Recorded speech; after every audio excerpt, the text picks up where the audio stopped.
आज शाम हम लोग भागवत महापुराण से एक श्लोक लेंगे और उस पर विचार करेंगे। भागवत महापुराण के चौथे स्कंद का श्लोक है, अध्याय 20 है। इस अध्याय का नाम है महाराज पृथु के यज्ञ में भगवान विष्णु का प्राकट्य, और श्लोक संख्या 25 है। तो आप लोग मेरे पीछे दोहराएं। ओम नमो भगवते वासुदेवाय,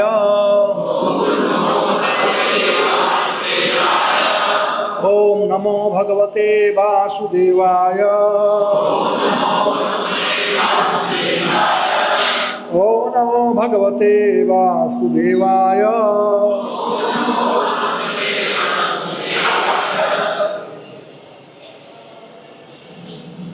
सा उत्तम श्लोक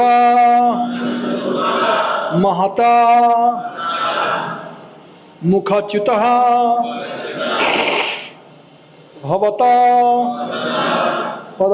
पद अम्बुज सुधा कणा अनिलः स्मृतिं पुनः विस्मृतिं तत्वा वर्तमानं कुजोगिनां नः वितरति अलम बरई। सौतम श्लोकमहन्मुखच्चितो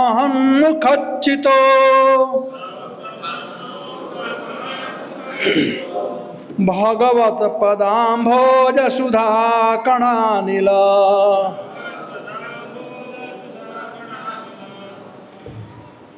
चलो पर ठीक करो। क्या हुआ? अरे बैटरी नहीं है क्या? आप लोगों को पहले सब तैयार रखना चाहिए ना, फिर कैसे होगा? यही है मॉडर्न टेक्नोलॉजी, टाइम पर काम ही नहीं करता। पुराने जमाने अपना भागवत था और एक नोटबुक था। अच्छा ऑन तो है, रेड तो दिखाई पड़ रहा है।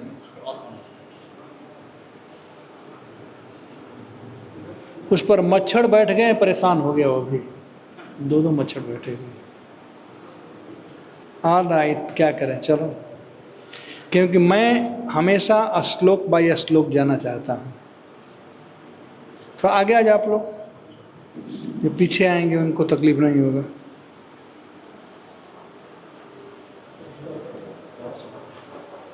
कभी ये ठोको ऐसे ना तो काम करता है वो जुगाड़।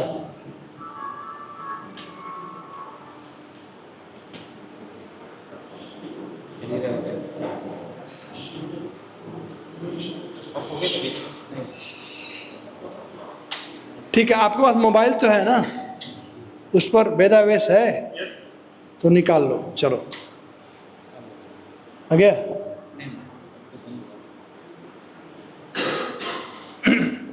चौथा स्कंद अध्याय 20 और श्लोक संख्या 25। 4, 20, 25। ठीक है, शुरू करें। कौत्तम श्लोक महन्मुखोच्युतो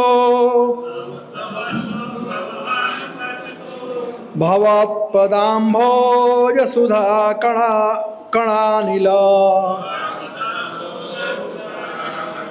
स्मृति पुनः विस्मृति तत्वर्त्मना कुजोगिनां नो वितरत्यलम्बरै। स उत्तम श्लोक महन्मुखच्युतो भवत्पदाम्भोजसुधाकणानिल स्मृति पुनः विस्मृति तत्त्ववर्त्मना कुजोगिनाम्नो वितरत्यनल्वरै कुजोगिनाम्नो वितरत् अलम्बरै सौत्तमश्लोकमहन्मुखच्युतो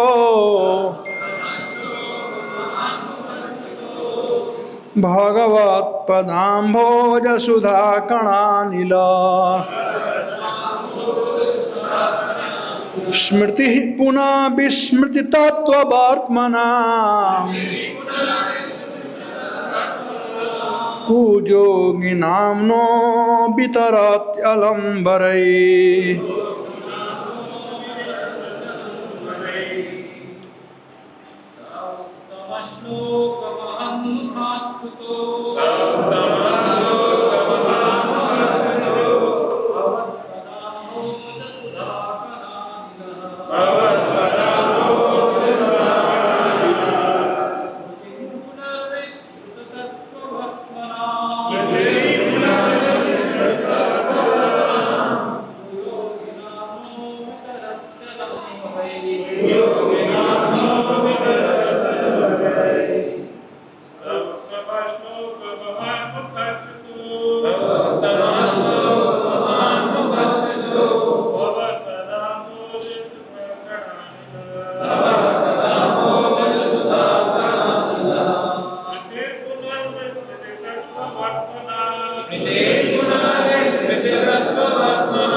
माता जी लोग पढ़िए पढ़िए पढ़िए, खाए हो ना, जोर से पढ़ो।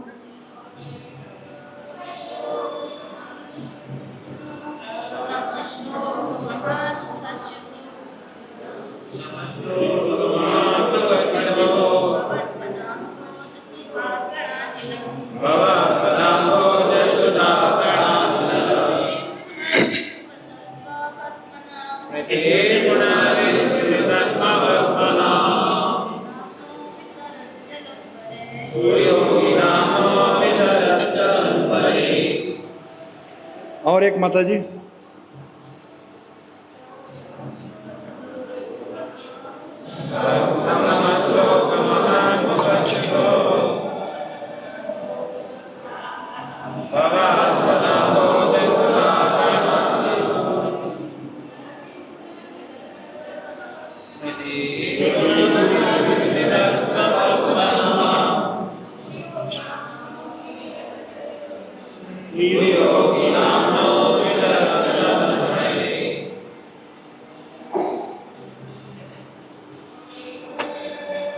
सह हुआ उत्तम श्लोका, चुने हुए श्लोकों से प्रशंसित हे भगवान,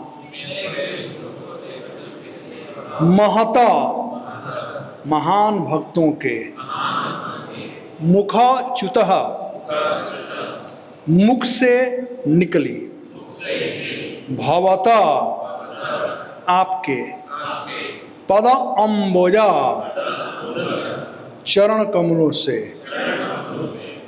सुधा अमृत, अमृत के कण छोटे छोटे खंड, अनिल शुक्र वायु के द्वारा, स्मृतिम स्मरण शक्ति, पुनः फिर विस्मृति भूली हुई, तत्व सत्य के प्रति या तत्व के प्रति, वर्तमानम ऐसे पुरुषों का जिसका पथ, कुजोगिना जो भक्ति में नहीं लगे, ऐसे पुरुषों का न हम सबों का वितरती पुनः प्राप्त कराता है अलम व्यर्थ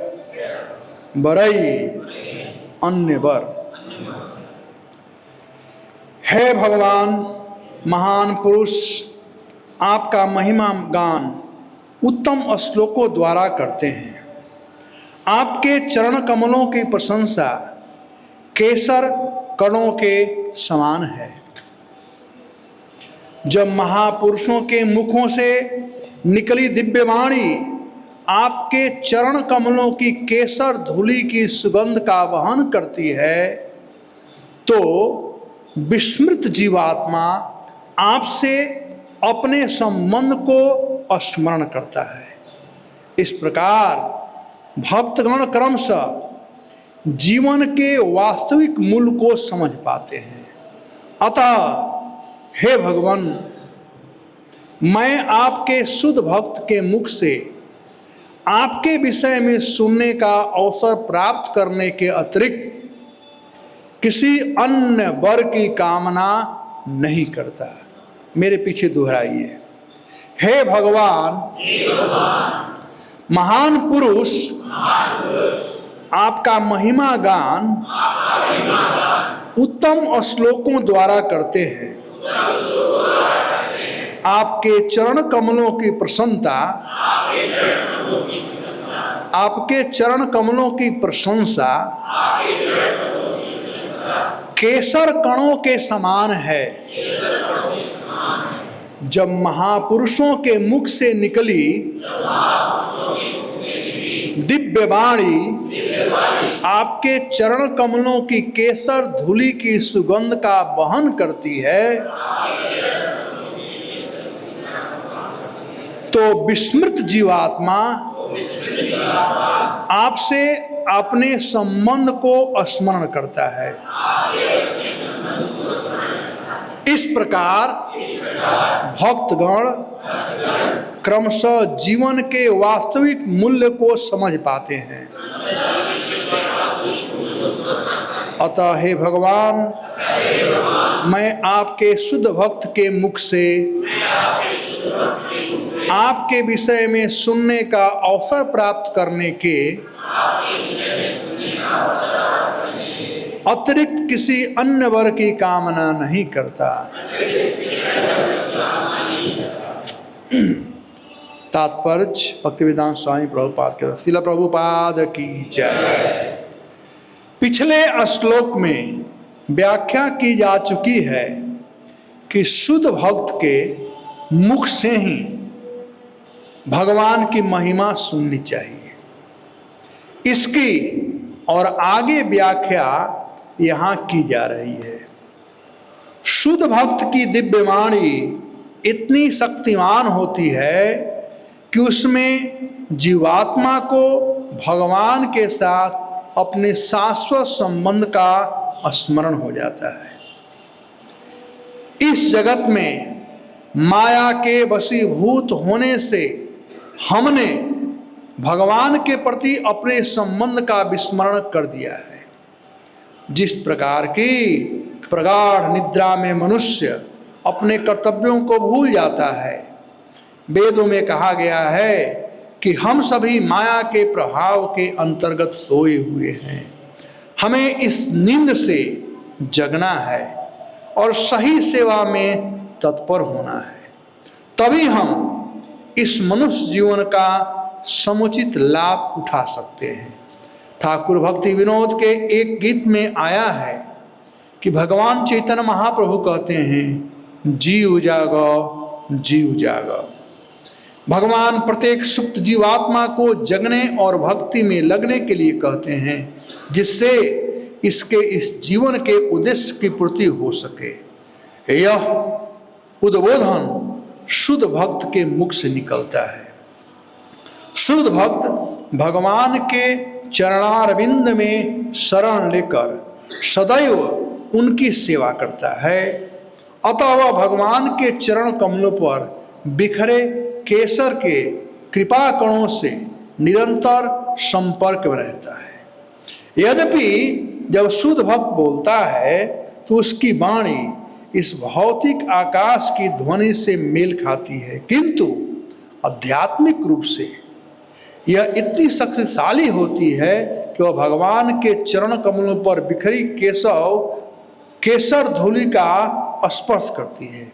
ज्यों ही सुप्त जीवात्मा शुद्ध भक्त के मुख से निकली शक्तिशाली वाणी को सुनता है, उसे तत्क्षण भगवान के साथ अपने शाश्वत संबंध का स्मरण होता है। यद्यपि उस क्षण तक वह कुछ भूला हुआ था।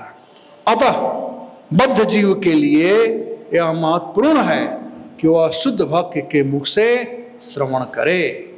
वह सारे भौतिक इच्छाओं या प्राकृतिक गुणों के कलमश से रहित होकर भगवान के चरणों पर पूर्ण रूप से समर्पित रहता है। हम सभी कुयोगी हैं, क्योंकि हम भगवान के प्रति नित्य दास के रूप में अपने संबंध को भूलकर भौतिक जगत की सेवा में तल्लीन रहते हैं। हमारा यह कर्तव्य है कि हम कुयोगी बने हुए पद से उठकर सुयोगी बने। शुद्ध भक्त से श्रवण विधि की संस्तुति समस्त वैदिक शास्त्रों में की गई है, किंतु भगवान चैतन्य महाप्रभु ने विशेष रूप से इसे कहा है। मनुष्य जिस स्थिति में है, चाहे वह जैसा भी हो, उसी में रहते हुए यदि वह शुद्ध भक्त के मुख से सुनता है तो धीरे धीरे वह भगवान से अपने संबंध को समझता है और उनकी प्रेमा भक्ति करके जीवन को सफल बनाता है। अतः आध्यात्मिक ज्ञान की दिशा में उन्नति करने के लिए शुद्ध भक्त के मुख से श्रवण की विधि अत्यंत महत्वपूर्ण है। ओम अज्ञानतिमिरान्धस्य ज्ञानाञ्जनशलाकया चक्षुर्मिलितं येन तस्मै श्रीगुरवे नमः। नमो विष्णुपादाय कृष्णप्रेष्ठाय भूतले श्रीमते भक्तिवेदान्त स्वामिनीति नामिने। नमस्ते सरस्वती देवी गौरवाणी प्रचारिणे विशेषा शून्यवादी पाश्चात्य देश तारिणे। जय श्री कृष्ण चैतन्य प्रभु नित्यानंद अद्वैत गदाधर शिवासादि गौरभक्तवृंद। हरे कृष्णा कृष्ण कृष्ण हरे हरे, हरे राम राम राम हरे हरे। तो यह कथा पृथ्वी के आदिराज महाराज पृथु के विषय में है। महाराज पृथु अश्वमेध यज्ञ कर रहे थे। अश्वमेध यज्ञ में 100 घोड़ों का यज्ञ, जो 100 बलि दी जाती है और वो यज्ञ होता है और अश्वमेध यज्ञ में घोड़ा बंधा होता है और जो व्यक्ति उस घोड़े को पकड़ लेगा या तो कुश्ती करे, लड़ाई करे या हार मान ले। भगवान राम भी अश्वमेध यज्ञ करते हैं और जो व्यक्ति अश्वमेध यज्ञ कहलाता है वो चक्रवर्ती सम्राट कहलाता है, जो अश्वमेध यज्ञ करता है। तो जो भी राजा होता है उसको अपने जीवन में, जो प्रतापी राजा है उसे अश्वमेध यज्ञ करना चाहिए, तब वो सम्राट कहलाता है, चक्रवर्ती सम्राट कहलाता है। बहुत से महाराज दशरथ, उसके बाद भगवान श्री राम, महाराज पांडु, महाराज युधिष्ठिर, ये सब अश्वमेध यज्ञ किए हैं। यहाँ तक कि सम्राट अशोक, ग्राम सम्राट है ना, तो जब ये यज्ञ कर रहे थे तो उस समय 99 यज्ञ हो गया था और 100वां बाकी रह गया था। तो उस समय इंद्र को बड़ा डर लगा।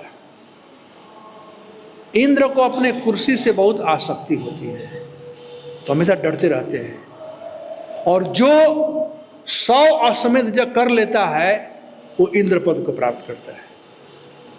तो इनको डर हो गया कि अब तो संवाद जग कर लेंगे तो मेरा कुर्सी खाली करना पड़ेगा। तो वे कई प्रकार से प्रयास किए उस घोड़े को चोरी करने के लिए, और वो विभिन्न रूप में आए, छद्म वेश धारण कर करके, पाखंडी का रूप धारण करते, पापखंड इति पाखंड, पाप का निर्माण करने वाले इंद्र हैं।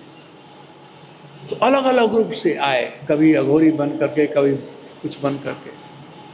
अंततः महाराज पृथु तो जग में पड़े हुए थे, तो उनका पुत्र जो थे, क्या नाम था, विजिताश्व, तो वे इंद्र को पकड़ करके लाए।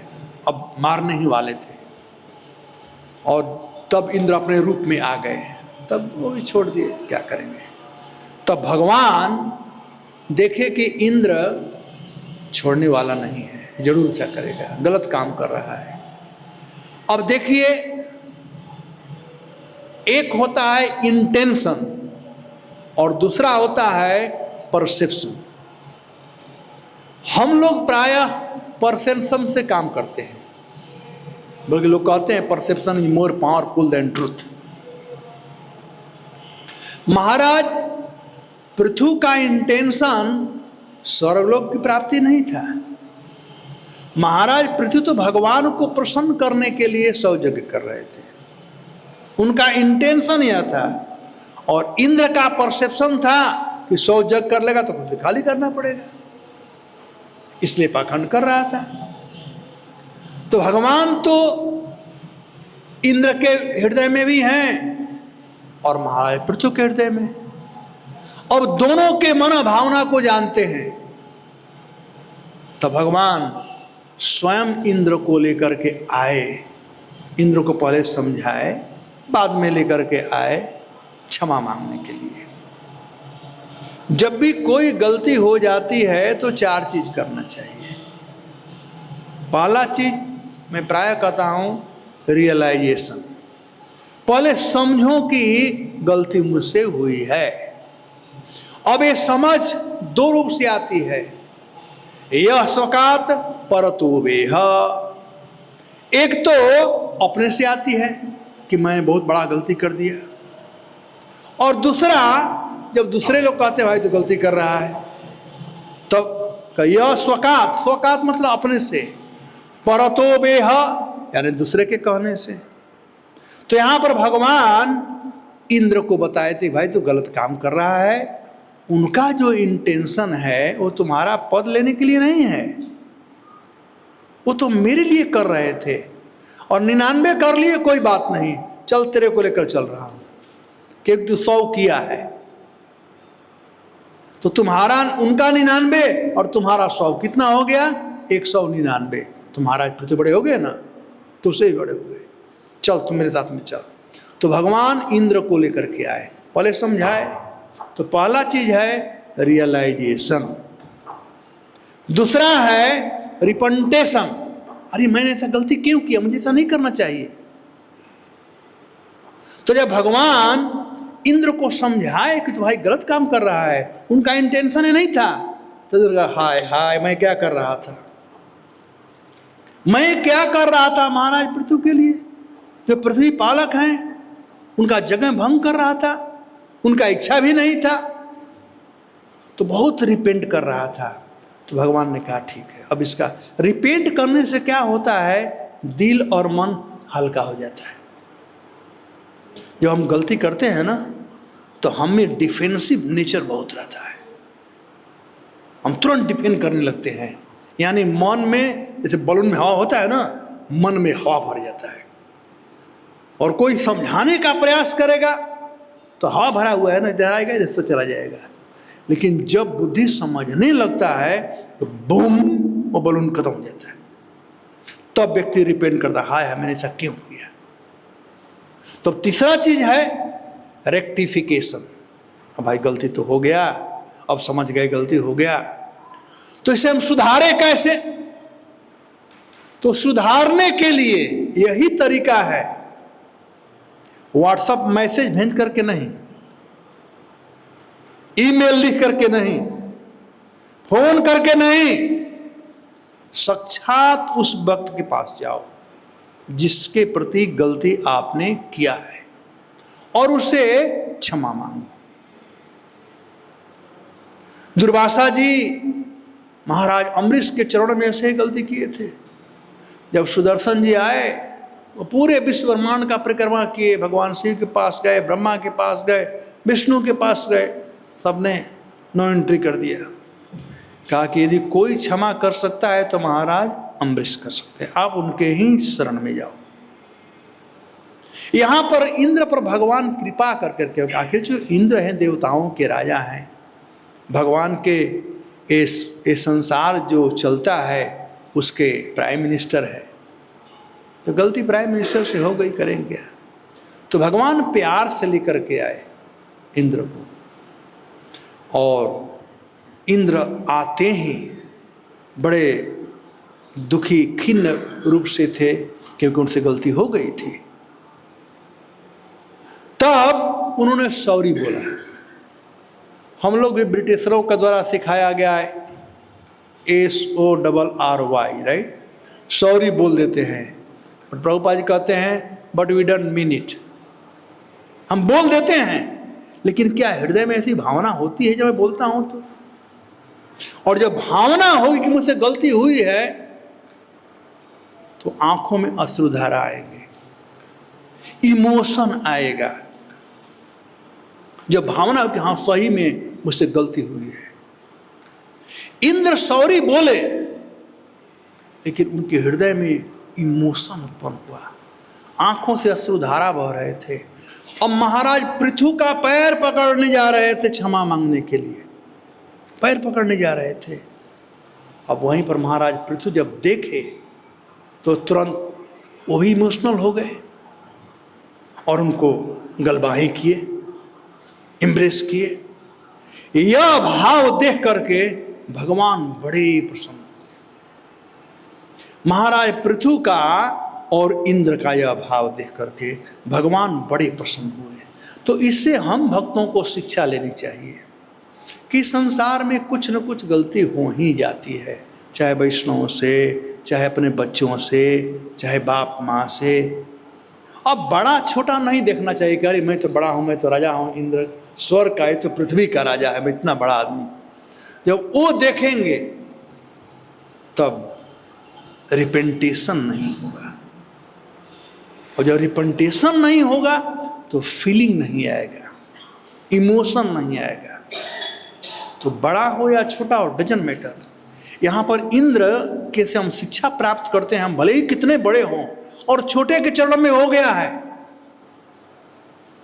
तो बोलने के लिए सॉरी ना करें, बल्कि वो सही में हम फील करें। तो महाराज पृथु तब देखे कि इंद्र में यह भाव है तो उनका वो भी इमोशनल हो गए, फिर दोनों गलवाही की। और भगवान इससे प्रसन्न होते हैं, गलती हो जाए क्षमा मांग लो दोनों, तो भगवान इससे प्रसन्न होते, दिल हल्का हो जाता है दोनों साइड का। तो महाराज पृथु जब ऐसा किया तो भगवान बड़े खुश हुए और बड़े खुश होकर के महाराज पृथु का गुणगान भगवान किए अपने मुख से। भगवान गुणगान करते हैं ऐसे लोगों का।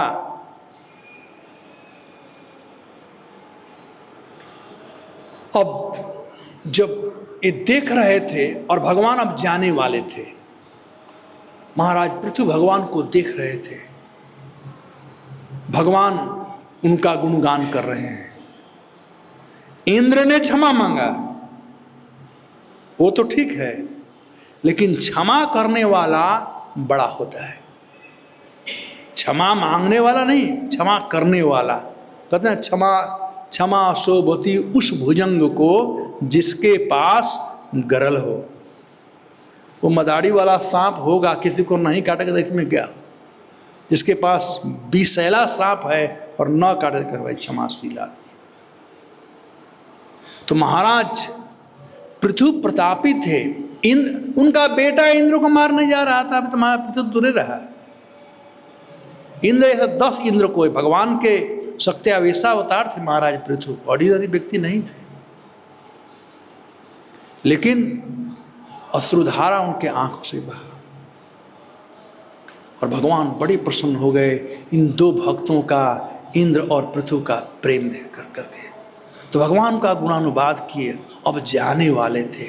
तो जैसे जैसे भगवान का गुणानुवाद कर रहे थे महाराज पृथु का, तो कोई सज्जन व्यक्ति होता है कि उसका गुणानुवाद कर थोड़ा सा लज्जा तो लगता है। महाराज पृथु को लज्जा नहीं लग रहा था, भगवान के प्रति प्रेम उत्पन्न हो रहा था और इसलिए वे रो रहे थे।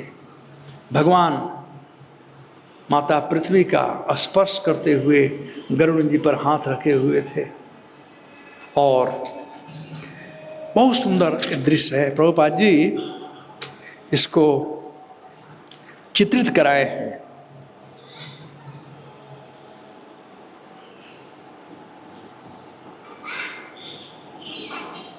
पता नहीं वो फोटो है कि निकाल दिए हैं, आजकल तो निकालिए देते हैं। हाँ देखिए ये फोटो है, ये वाला फोटो है, ये वाला। भगवान गरुड़ जी पर हाथ दिए हैं, महाराज पृथु इधर खड़े हैं और इंद्र प्रणाम कर रहे हैं, देख रहे हैं ना, इंद्र झुककर प्रणाम कर रहे हैं, स्वर्ग के देवता, और ऊपर ये है और भगवान यहाँ पर खड़े हैं।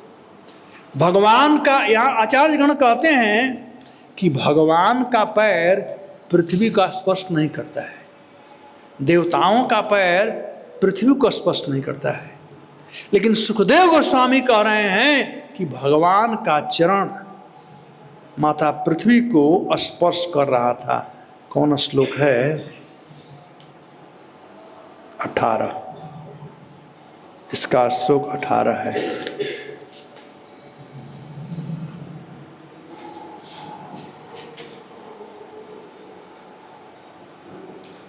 संस्पृत्य पादयोः प्रेम्णा वृणितं स्वेन कर्मणा शतकर्तुं परिस्वज्यः विद्वेष विसर्जः। संस्पृत्यम पादयोः प्रेम्णा, भगवान अपने पैर से माता पृथ्वी का स्पर्श कर रहे थे और बड़े हर्षित थे। तो आचार्यगण कहते हैं कि कोई भी पत्नी हो, उसे पति स्पर्श करता है तो पत्नी को भी आनंद आता है और पति को भी आनंद आता है। भगवान की दो पत्नियां हैं, भूदेवी और श्रीदेवी। तो भूदेवी की भी इच्छा थी कि भगवान का चरण हम पर पड़े, तो भूदेवी की इच्छा को पूरा करने के लिए भगवान अपना चरण कमल पृथ्वी से स्पर्श कर रहे थे। इस दृश्य को देख रहे थे महाराज पृथु, रो रहे थे। अब भगवान की विदाई का समय आया, तो भगवान ने महाराज पृथु से कहा कि आप वर मांगो। तो महाराज पृथु वर मांगे हैं, जो कि 8 श्लोकों में ये वर्णन किया गया है। पहला श्लोक में कहते हैं मैं क्या वर मांगू? वरान विभो त्वद् वरेश्वरा सुधा कथम वृणेति गुणक्रीडयात्मना। कथम वृणेति, मैं क्या मांगू आपसे? कथम वृणेति गुण विक्रिय आत्मना, मैं क्या वर मांगू? मैं इस देह में रचा पचा हूं। तो जो देह में रचा पचा होता है वह देह संबंधी वर मांगता है। धन चाहिए, जन चाहिए, जो देह के लिए चाहिए। तो पहले कहते हैं गुणा क्रिया आत्मनाम ए नारकाणाम अपिसंति देहि नाम तन ईश कैवल्य पते वृणो न। हे भगवान, यह जो देह के लिए जो चाहिए उसके लिए तो आप इतना बड़ा मंत्रिमंडल व्यवस्था किए हैं। ये जो देवता हैं वो देह के लिए जो जो चीज चाहिए वो देते हैं। इंद्र वर्षा देते हैं, वायु देवता वायु देते हैं। जितने भी देवता लोग हैं 33 कोटि देवता लोग, उनका काम है कि प्राणी के देह के लिए जो जो वस्तुएं चाहिए वो देते हैं। लेकिन कैसे देते हैं तो वे कहते हैं कि वे देते हैं कर्मों के अनुसार, जिसका जैसा कर्म होगा उसके अनुसार ही उन्हें वो प्राप्त होता है। तो कहते हैं मैं देह के लिए कुछ नहीं मांगना चाहता हूं। न काम एना तदपि क्वचिन न यत्र जुष्म चरणाम्बुजा सव महतम अनंत हृदय न मुखच्युतो विश्वकर्णा युत में समय बर। कहते हैं भगवान मुझे ये नहीं चाहिए, मुझे तो आपके नयत्र जुष्म चरणाम्बुजा सव, हे प्रभु हमें तो केवल एक ही चाहिए, जो आपका जो चरण कमल है, कहते हैं आसव, वो अमृत के समान है। तो मैं तो आपके चरण कमलों, अमृतमयी चरण कमलों के विषय में सुनना चाहता हूं। किससे सुनना चाहता हूं? कहते महत अंतर हृदयान मुखोच्युतो, जो महत लोग हैं, अंतर्मुखी हैं, यानी जिनका आपसे संबंध है, जिनका आपसे 36 का आंकड़ा नहीं है, जिनका आप 63 का आंकड़ा है, सामने सामने वाला, जानते हो ना, 36 होता है ऐसे और 63 होता है सामने, चुम्बन करने वाला है। तो जो भगवान के चरण कमलों को चुम्बन करते हैं, कहते हैं महत अंतर हृदय, मतलब सामने सामने है, मुखंचितो, जब उनके मुख से कथा निकलती है तब कहते हैं विधत्सव, मैं एक ही चीज चाहता हूं, यदि आप देना चाहते हैं विधत्सव, मुझे प्रदान करें। क्या प्रदान करें? कर्ण अयुतम, हमें कान चाहिए। और कितना कान चाहिए? 1 अयुत, और 1 अयुत में 10 लाख होता है। तो भगवान का कथा सुनने के लिए महाराज पृथु 10 लाख कान मांग रहे हैं। अब देखो पृथु कहाँ है, हम कहाँ हैं। हमारे पास 2 कान है, इसे भी नहीं सुन पा रहे हैं। संडे संडे सुनने आते हैं, घर पर सुनते रहते हो। 2 कान है, नहीं सुन पा रहे हैं, ये 10 लाख कान मांग रहे हैं। जय हो पृथु महाराज की जय। कहते विहत्सव, देना चाहते हैं तो दीजिए। क्या? कर्ण आयुत, कर्ण अयुत में बरा, मैं बरा, यदि वर देना चाहते तो मुझको वह वर दीजिए। अच्छा, तो अभी प्रश्न उठता है कि भाई जो सुनना है, ठीक है, तुमको इतना कान मिल गया, तुम सुनना चाहते हो, तो साधुओं से ही क्यों सुनना चाहते हो, महत लोगों से? आजकल तो यूट्यूब में बहुत चलता है, यूट्यूब से सुन सकते हो, वो तो है ना। बहुत जोग साधु लोग हैं, हमारे भक्त लोग का इंद्रिय तृप्ति में लगे हैं, स्पिरिचुअल इंद्रिय तृप्ति। प्रभुपाद कहते हैं this is transcendental sense gratification. ये ट्रांसडेंटल सेंस में क्या है? ब्रज का गीत चल रहा है, सुन लो। वो कोई जोगी भोगी बाबा जी हैं, वृंदावन के कौन कौन हैं, वो सुन लो। तो भगवान या हमारा पृथु कहते हैं मैं सबका नहीं सुनना चाहता हूं। किसका सुनना चाहता हूं? किसके मुख सुनना चाहता हूं? कहते हैं स उत्तम अश्लोक महदमुखोच्युत। अब यहां पर वर्णन कर रहे हैं कि हे भगवान, वो लोग कैसे हैं, कौन कैसा है? कहते हैं महतम, वो महत जो है वो साधु लोग हैं। सह, वे लोग कैसे हैं? उत्तम अश्लोक, भगवान का एक नाम है उत्तम अश्लोक। इसलिए प्रभुपाद जी ने सिस्टम दिया है कि सब लोग एक श्लोक पढ़ो, गीता का पाठ करो, भागवत का पाठ करो, और नहीं तो क्लास में पढ़ते हैं सब लोग ना, वो भी करो। उससे क्या होगा? ये ट्रांसडेंटल है, उत्तम श्लोक। उत्तम का अर्थ होता है उत मतलब उठना, और तम मतलब अंधकार। जो अंधकार से उठे उसे कहते हैं उत्तम। तो भगवान का वर्णन किसमें किया गया है? वैसे श्लोकों में 2 अर्थ हुआ। एक तो जो संसार का नहीं है, संसार से परे है, ट्रांसडेंटल है, दिव्य है। जन्म कर्म चमी दिव्यम, भगवान का जन्म कर्म दिव्य है, इसलिए भगवान का वर्णन भी दिव्य है। तो एक तो बात हो गया। यह श्लोक कैसा है? ट्रांसडेंटल। और ट्रांसडेंटल वस्तु का नेचर है कि जिससे भी उसका संपर्क होगा उसको ट्रांसडेंटल बना देगा। तो उत्तम श्लोक, जो व्यक्ति इन श्लोकों के संबंध में जाता है वो भी उत्तम श्लोक बन जाता है, वो उत्तम श्लोक दास बन जाता है। लेकिन बन जाता है, वो भी कुछ हो जाता है केवल संबंध होने से।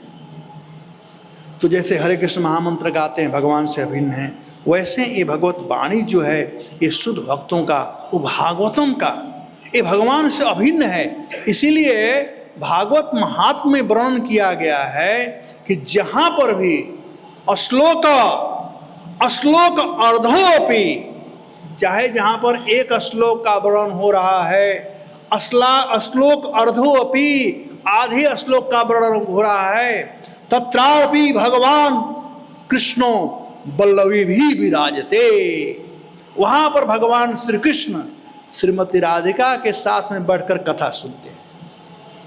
ये श्लोक ऑर्डिनरी नहीं है, सुखदेव गोस्वामी नाप तौल करके दिए हैं। भागवत, रामायण, महाभारत, इन सब का एक भी श्लोक एक्स्ट्रा नहीं है, एक वर्ड भी एक्स्ट्रा नहीं है। इसलिए उत्तम श्लोक।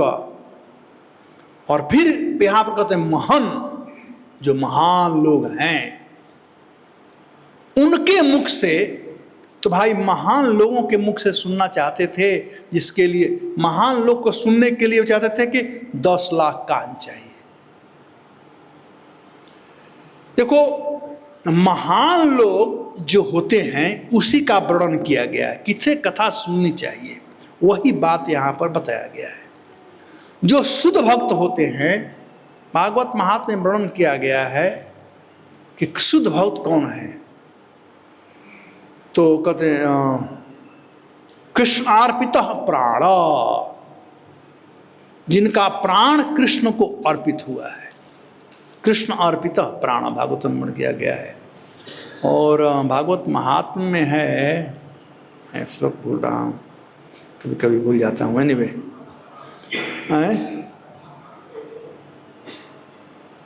नहीं, वो मैं श्लोक जानता हूँ, आप लोग नहीं जानते। वो कथा जब कहते हैं तो उसमें वक्ता का गुण है, उसमें से एक गुण है, वक्ता के गुण में से वक्ता कैसा होना चाहिए, भागवत महात्म्य है जो कृष्ण से संबंधित हो, जिसका कृष्ण संबंध हो। जैसे यहाँ पर कोई संबंधी होता है ना, किसी का संबंधी होता है, तो वो कृष्ण का संबंधी है, यानी कृष्ण उसके विषय में सोचते हैं और वो कृष्ण के विषय में संबंधी। तो यही कहते हैं ना, यहाँ पर साला हो, चाहे बहनोई हो, चाहे ससुर हो, चाहे दामाद हो, इसे संबंधी कहते हैं। तो कृष्ण का संबंधी है महत लोग। कहते महान मुखचितो, मुखच्युतो, एक होता है संस्कृत में पतंती और एक होता है च्युत। दोनों का अर्थ होता है गिरना। वृक्षात पत्राणि पतंती, वृक्ष से पत्ते गिरते हैं। पतंती का मतलब जो गिर गया वो अपने से जुड़ नहीं सकता है। अब पेड़ से पत्ता गिर गया तो पेड़ में जुड़ेगा, फिर से सूख जाएगा, मर जाएगा। लेकिन च्युता का मतलब होता है आया भी और गया भी, ऊपर से आया और जो सुना उसके अंदर भी गया। एक अर्थ यह है। यहां पर जो बताया गया है कि महत मुखच्युतो, जब कृष्णार्पित प्राण भक्त लोग जब कथा कहते हैं तो उनके मुख से च्युत हुआ जो वजन है कहाँ जाता है? कहते हैं भवत पदाम भोज सुधा कणानिल, वह मुख से आता है, कहाँ जाता है? भगवान के चरण कमल में जाता है। जब शुद्ध भक्त कथा कहते हैं ना तो आता है, गिरता है। इसलिए सुखदेव गोस्वामी एक एक शब्द बड़ा चुन कर लिखे हैं। छूता आता है, गिरता है। पेड़ का पत्ता गिरता ऊपर उठता नहीं है, लेकिन गिरता है, भगवान के चरण कमलों को स्पर्श करता है। भवत पदाम अम्बुजा, पद मतलब पैर और अम्बुजा मतलब अम्बुजा, अम्ब मतलब कि जल और ज मतलब जन्मा हुआ, जो जल में जन्मता है यानी कमल। तो पदाम भुजाम का मतलब चरण कमल। तो मुख से, शुद्ध भक्त के मुख से आया, कहाँ गया? भगवान के चरणों में गया। और वहां क्या होता है? कहते हैं सुधा कणानिल, वहां पर भगवान के जो चरण हैं वहां पर तुलसी, उसके बाद वो केसर इत्यादि भक्त लगाते हैं, तो उसका स्पर्श करता है। वाणी यहां से गया, वहां गया, भगवान के चरणों में गया। पहला देखो कितना सुंदर बात है, पहला तो प्यूरिफाइड है ऑलरेडी, क्योंकि भक्तों के मुख से निकला हुआ है तो शुद्ध है। दूसरा, भक्त लोग जो भी काम करते हैं भगवान को अर्पण करते हैं, तो ये भगवत कथा भी ये अर्पण करते हैं। कहां पर? उनके चरणों में। जब चरण का स्पर्श हुआ तो डबल ट्रांसेंडेंटल हो गया, और फिर वहां से हिट करता है, तब जो सुनता है उसके ज्ञान में आता है। इसीलिए यहां पर च्युत शब्द पर ध्यान देना चाहिए। गिरता है, उठ भी जाता है, बल्कि उठता है। अब हम लोग भोजन बनाते हैं, ऑफर भगवान करते हैं, उसके बाद उठता है तो क्या होता है? प्रसाद हो जाता है। ये होता है ना, पहले तो प्रसाद नहीं था, तुलसी पत्र डाल दिया, भगवान अर्पण कर दिया, प्रसाद हो गया। इसीलिए सनातन गोस्वामी पाद कहते हैं बार बार, प्रभुपाद जी बार बार कहते हैं, milk touch by a poisonous snake is poison. हम लोगों को अप्रमाणिक व्यक्ति से, सो काल कथाकार से, नौटंकी बाबा लोगों से, आजकल कथाकारों को कमी नहीं है, पैसा वाले हैं ना, 5 लाख 10 लाख 15 लाख खूब पैसा लेते हैं। ये भागवत बेचने के लिए नहीं है, भागवत तो आत्म कल्याण के लिए। भागवत अमृत है, दूध अमृत माना जाता है, लेकिन उस दूध को यदि सांप स्पर्श कर देगा ना तो विष बन जाता है, वो अमृत नहीं रहता है। तो ऐसे भागवत अमृत है। और ऐसे 100 काल कथाकारों से आप सुनोगे जो व्यवसायी लोग हैं, जो स्कूल बनाने के लिए, गौशाला बनाने के लिए पैसा लेकर कथा करते हैं, कोई फायदा नहीं होगा, आपका समय केवल बर्बादी होगा। सुनना है तो शुद्ध भक्त के मुख से सुनो, जिसका व्यवसाय ही है भागवत व्यवसाय। व्यवसायित्मिका बुद्धि एक कुरुनंदना बहुशाखा ही अनंतश्च बुधय अव्यवसायी न। जिसका व्यवसाय एक ही है, आत्मिका व्यवसाय है, आत्मा का, परमात्मा और आत्मा के संबंध का व्यवसाय है, जो उसी में लगा हुआ है। हरे कृष्णा कृष्णा कृष्णा हरे हरे, हरे राम राम राम। वैसे शुद्ध भक्तों से सुना, श्रील प्रभुपाद जी से सुने, जिनका 24 आवर ए डे कृष्ण में लगा था। प्रभुपाद जी ग्रंथ को पढ़ें। ये सब जो है आप लोग कांग्रेगेशन हो, इसमें बतलाना चाहता हूँ, इसका फायदा क्या है।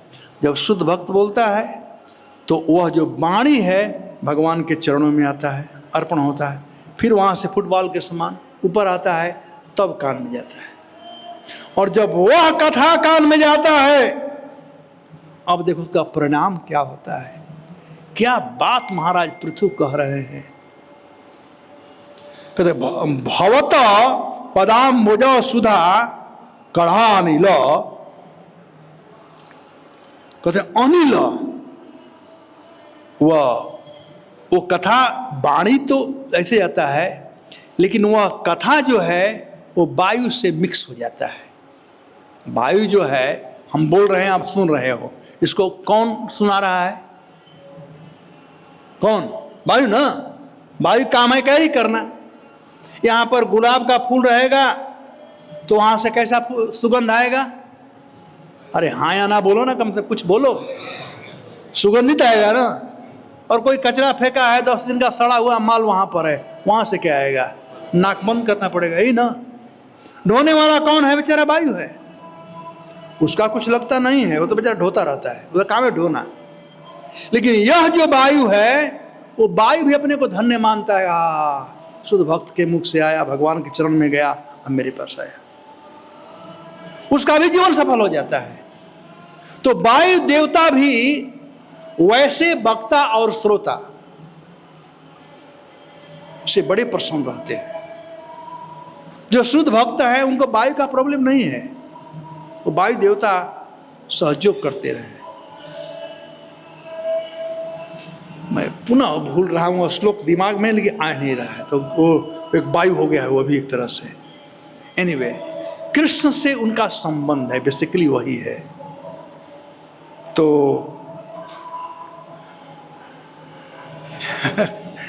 उनका वो पूरा बताया गया है, कृष्ण संबंध है, वो दूसरे के कल्याण के लिए ही सोचते हैं, उनका अपना कोई सेल्फ निहित इच्छा नहीं है, दूसरे कल्याण के लिए वो कार्य करते हैं।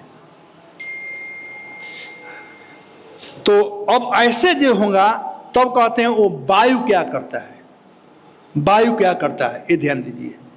जब शुद्ध भक्त के मुख से कथा सुनेंगे, भगवान के चरणों को हिट करेगा और वहां से वायु ढोकर के लाएगा जो वक्ता श्रोता है उसके कान में, और श्रोता और वक्ता दोनों कान में आता है।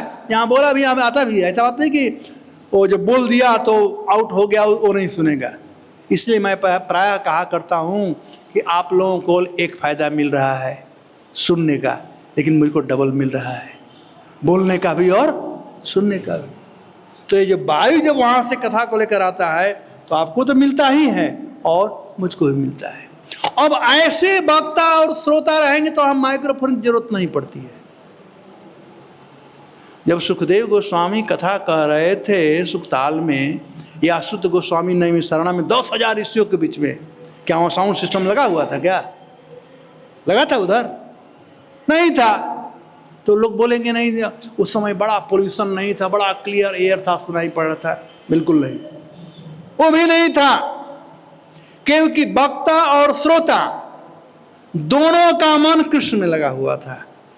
जो कह रहा था उसका ही मन कृष्ण में लगा था, और जो सुन रहा था उसका भी मन कृष्ण में लगा था। तो मन की गति को कोई माप नहीं सकता है, दोनों का मन कृष्ण में लगा रहा था। तो जितना पावर इस सामने वाला से सुन रहा था उतने ही पावर में पीछे वाला। ये नहीं कि 80 पावर पर सुन रहा है, उधर वाला 20 पर सुन रहा है, नहीं, सेम वॉल्यूम था, क्योंकि सबका मन लगा हुआ था। इसलिए जहाँ भी प्रश्न हुआ है भागवतम में, हमेशा आया हुआ न न न न, मतलब हम लोग। एक व्यक्ति प्रश्न कर रहा है तो कहता है मेरा यह प्रश्न, कहता नहीं हम लोगों का यह प्रश्न है। न शब्द भागवतम में आया हुआ है, क्योंकि सब लोग सेम तारतम्य में हैं। तब जब यह जाता है तो कोई कह सकता है कि भाई जब श्रोता वैसे नहीं हो तब क्या होगा, उसका क्या होगा। वक्ता तो फर्स्ट क्लास का है, लेकिन श्रोता मोबाइल देखते रहता है, फोन आ गया तो बाहर चला गया, या कुछ और सोच रहा है, उसका क्या होगा। कहते थोड़ा तो फायदा उसका भी होगा, ऐसा बात नहीं फायदा नहीं हुआ। इसलिए कथा सबको चुनना चाहिए, जो शुद्ध भक्त है उसको भी और जो नहीं है उसको भी। निवृत्त तरसई उपगीयमाणात् औषधि क्षोत्र वरोभिरामा या उत्तम श्लोक गुणानुवादा। और क्या है? विमान पशुनाथ, पशुनाथ। हाँ, तुम मेरा शिष्य बनो, सब श्लोक सीख कर रखो, तो मुझे बता देते रहना, मैं भूल जाता हूँ कभी कभी। तो ये कथा इतनी अच्छी है कि सब लोग सुनते हैं, कहते हैं जिनकी तृष्णा खत्म हो वो भी सुनते हैं, और जिनकी है वो भी सुनते हैं, सबके लिए फायदा होता है। तो अब यहाँ कहते हैं स्मृति पुनः। हमारे शरीर में स्मृति और विस्मृति दोनों भगवान से आती है। मतः स्मृति ज्ञानम अपोहनम च, एक साथ में आ जाता है, स्मृति भी विस्मृति भी। विद्या नॉलेज 12 प्रकार का होता है, उसका पहला अंग है वह कहलाता है स्मृति। और अंतिम अंग है वह कहलाता है विस्मृति। और 10 जो बीच वाला है वो स्कूल कॉलेज में आकर हम पढ़ते हैं। लेकिन पहला और अंतिम जो भगवान देते हैं, जैसे तुम्हारा नाम क्या है, जोर से बोलो, खाई है ना? हाँ हैं? कोई सुना मुझे? यस्मिन। तुम्हारे कितने फ्रेंड हैं? हैं? बस 2 ही है। क्या तो काम किया, कुछ और काम करो। कॉलेज में और कोई नहीं है? अच्छा, कोई यहां पर ऐसा है जिसको 100 फ्रेंड है, या 10-15 है? चलो 10-15 फ्रेंड वाला कोई है यहां पर? ये क्या हो गया? हाँ, ये पहलवान का है। कितने फ्रेंड है तुम्हारे? हाँ, 30 है। अब 30 फ्रेंड हैं, और इन भक्तों में से किसको जानते हो? कौन कौन? हाँ, क्या नाम आपका? तेजस। और बस 30 फ्रेंड है और तेजस सामने मिल जाएंगे तो क्या कहोगे? तेजस प्रभु कैसे हो, ये कहोगे ना? तेजस प्रभु कैसे हो, मंदिर आए हो, ठीक हो ना, ये करोगे ना?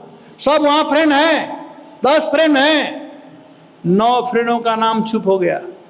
भगवान छुपा दिए तो उनका नाम सामने आया। यदि 10 का नाम एक साथ आ गया तो पागल हो जाओगे, कौन है उसका नाम भूल जाओगे। ये है भगवान। भगवान कितने कृपालु हैं। मत्तः स्मृति, मुझसे स्मृति आया कि मेरा फ्रेंड है, मुझसे स्मृति आया कि उसका नाम तेजस है, और विस्मृति 9 दोस्तों का नाम, भले वही खड़े होंगे, भुलवा देंगे भगवान। ये है भगवान। फिर भी हम लोग इतने नालायक हैं कि भजन करते ही नहीं। अब क्या करोगे भैया, भगवान इंपॉर्टेंट काम कर रहे हैं। मत्तः स्मृति ज्ञानम अपौनम च दोनों हैं। तो यहां पर कहते हैं कि स्मृति पुनः विस्मृति तत्व वर्तमाना। हम भगवान को भूल गए हैं कि हम भगवान के सेवक हैं। जीवरे स्वरूप है कृष्ण नित्य दास। हम भूल गए हैं कि कृष्ण के दास हैं। हम तो समझते हैं हम देह के दास हैं, अपने इंद्रिय तृप्ति के दास हैं, और इंद्रिय तृप्ति में लगे रहते हैं। हम कृष्ण को भूल गए हैं। लेकिन शुद्ध भक्तों के मुख से जब सुनेंगे, और वह कथा भगवान के चरणों में होकर करके और आएगी कान में, तो स्मृति आ जाएगी, अरे मैं तो कृष्ण का सेवक हूं। तो स्मृति पुनः स्मृति आ जाती है। और विस्मृति तत्व वर्तमाना। ऐसे लोगों का विस्मृति खत्म हो जाती है। किसके विषय में? तत्व मतलब भगवान, सत्य के प्रति भी करते। वर्तमाना कुजोगिनाम। कौन से ऐसे लोग हैं? वर्तमाना मतलब चलते हैं, जाते हैं। कहां पर? कुपथ, कुजोगिनाम, जो भक्ति में नहीं लगे हैं, भक्ति योग में नहीं लगे हैं, इंद्रिय तृप्ति में लग रहे हैं। वे लोग भी यदि कथा सुन ले तो उसकी स्मृति वापिस आ जाती है, क्योंकि वो शुद्ध भक्त के मुख से सुन रहे हैं। नो वृत्य अनलबरई। फिर इंद्रिय तृप्ति में वो कभी नहीं लगेंगे, आपका सेवा करेंगे। तो आज का जो श्लोक है, इस श्लोक में इंपॉर्टेंट चीज हमारे लिए है टू टेक होम, कि हम जब भी कथा सुने तो शुद्ध भक्त के मुख से कथा सुने। महताम अंतरहितान मुखच्युता। जो अंतरहित साधु लोग हैं, जिनका भगवान से 63 का संबंध है, उनसे कथा सुने, संतों से सुने। सताम प्रसंगा मम वीर्य संविदो भवन्ति हिरण कथा रसायन कथा तज्जोषणागाप अवर्ग वर्तमनि श्रद्धाम रतिम भक्ति अनुक्रमिष्यति। सताम प्रसंगा, संतों से सुनो। मैं कहा करता हूं कि साधु और संत में अंतर होता है। साधु कोई हो सकता है, लेकिन संत सब नहीं हो सकते हैं। जिसका दिल शुद्ध हो, जिसकी इंद्रियां शुद्ध हो, वो संत है, और जिसका आचरण शुद्ध हो वो साधु है। साधु मतलब जेंटलमैन। जिसका आचरण शुद्ध हो वो साधु है। संत भी साधु कहलाते हैं, लेकिन साधु सब संत नहीं हो सकते हैं, इसलिए संतों से सुने। इसलिए हम लोग महत लोगों से सुने, महत लोगों से सुने। तब जो वैसे महत लोग क्यों सुने? क्योंकि उनकी जो कथा होती है सीधे वहां से भगवान के चरणों में आती है। भगवत संबंधी, वो भगवान से उनका संबंध है, तो जो बोलते हैं उनके चरणों में आती है, फिर वहाँ से ट्रांसफर होकर के हमारे कान में आती है। जब कान में आती है तो हमारी स्मृति आ जाती है, अरे रे मैं कहाँ सो रहा था, मैं तो भगवान का सेवक हूँ, मैं कहाँ इंद्रिय तृप्ति में लगा था, मुझे भगवान का सेवा करना चाहिए। तड़फड़ाने लगता है वो जीव भगवान का सेवा करने के लिए, वो सेवा करना चाहते हैं। इसलिए मोस्ट इम्पोर्टेंट है कि हम लोग शुद्ध भक्त से सुने। अंतर्राष्ट्रीय कृष्ण भावना संघ इसी के लिए स्थापित किया गया है कि यहाँ पर सबको सुअवसर प्राप्त हो शुद्ध भक्तों सुनने के लिए। इस्कॉन के जितने भक्त हैं वो शुद्ध भक्त हैं। भले कोई 1% है, कोई 2% है, कोई 10% है, कोई 100% है, डजंट मैटर, लेकिन जितना शुद्ध है उतना शुद्धि आपको जरूर मिलेगी। वो बेचारा उसे आगे नहीं ले जा सकता है, उतना तो जरूर देगा। तो इसीलिए हमें शुद्ध भक्तों से सुनना चाहिए। कोई 10% है, कोई 20%, कोई 100% भी है। प्रभुपाद जी 100% है, तो ऐसे लोगों से सुनेंगे 100% फायदा मिलेगा। हमसे सुनेंगे शायद 2% मिलेगा, जैसा है उसके अनुसार मिलेगा, जो जैसा है, लेकिन सुनना जरूरी है। तो ये बहुत जरूरी है कि हम शुद्ध भक्तों से हरि कथा सुने। आज का जो व्याख्यान था इसमें महाराज पृथु यही कामना कर रहे हैं कि मुझे सुअवसर मिले कि वैसे शुद्ध भक्तों के मुख से मैं कथा सुनूं जो आपके हैं, सताम जो हैं, महताम जो है। ठीक है, समझ में आ गया किसे सुनना चाहिए? धन्यवाद। हरे कृष्णा। 7 बजे खत्म करना था ना। कोई प्रश्न है किसी को? यस।